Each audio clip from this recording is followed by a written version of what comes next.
Hi everyone, I'm Jillian. I'm going to talk about how a bill becomes law. Did you know that in Gainesville, Georgia, it's actually illegal to eat fried chicken with anything but your fingers? Kind of funny, huh? Did you ever wonder how a bill becomes law? I'm in the paralegal program, and we're learning about the processes that a bill must go through before it becomes a law. Now, we're going to look at the steps that a federal bill must go through because, as you know, there's state laws and there's federal laws. So, according to evidenceusa.gov, there's actually 7 different steps. So, what happens if you think of an idea? Now, you've thought of this idea, and let's say you've decided that you want it to be illegal for somebody to own llama as a pet. So, you bring this idea to your state representative, and your state representative then decides if they think it's a good idea or not. Now, let's say they do decide, okay, there's way too many llamas in town. Let's make this a law. I mean, a law like that probably would not become a federal law, realistically. But let's say they decided that, yeah, let's make this a federal law. So then they introduce the bill. Now, once the bill is introduced, the bill actually goes to committee. Now, if the bill actually passes through committee, then it's put before that chamber to be voted on. Then it has to pass through the body of Congress. So let's say the bill passes through one body of Congress. The bill then is presented to the other body of Congress. And let's say it's passed through both bodies, but one body has decided, yes, we love this bill, but there are some changes that we want made to it. Let's say we don't mind if you own 1 llama, but 2 is not acceptable. And the other body of Congress says, yep, we love this bill too, but only certain colors of llamas are acceptable as pets. So what happens then? The bill has not died. What happens is they come together and they actually have to compromise and come together and just push the bill through after the compromises have been made.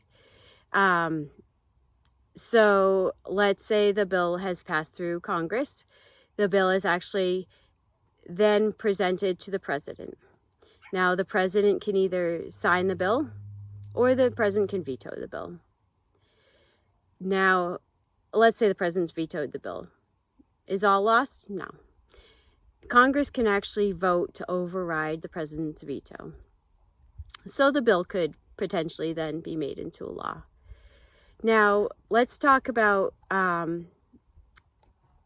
let's say the state representative has decided, no, we think this is a stupid law. Then the bill has actually died.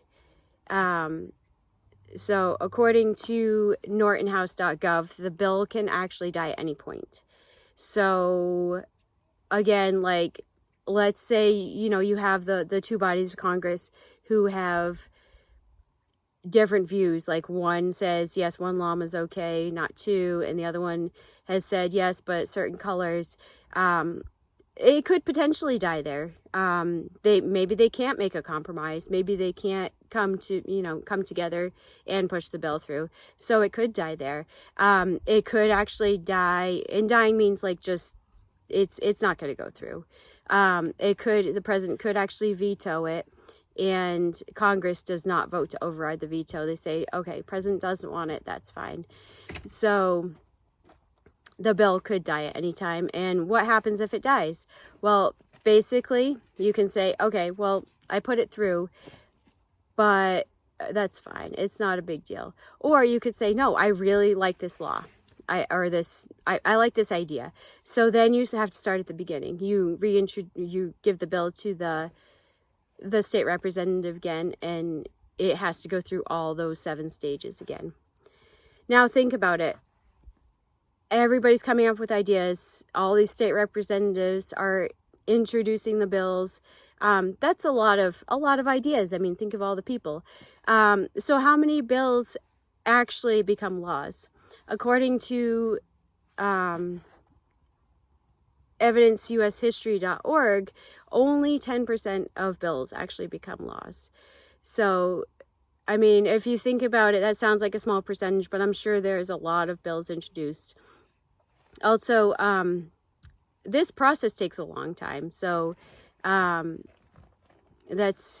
it's actually a protection for the people that, you know, all these bills aren't being made into laws, and we have so many laws that we really can't do anything. So these are actually protections.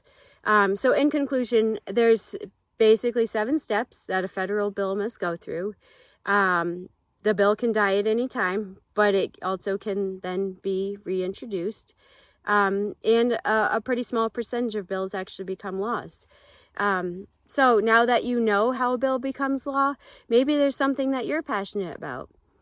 So you should contact your state representative and see what they can do. Thank you.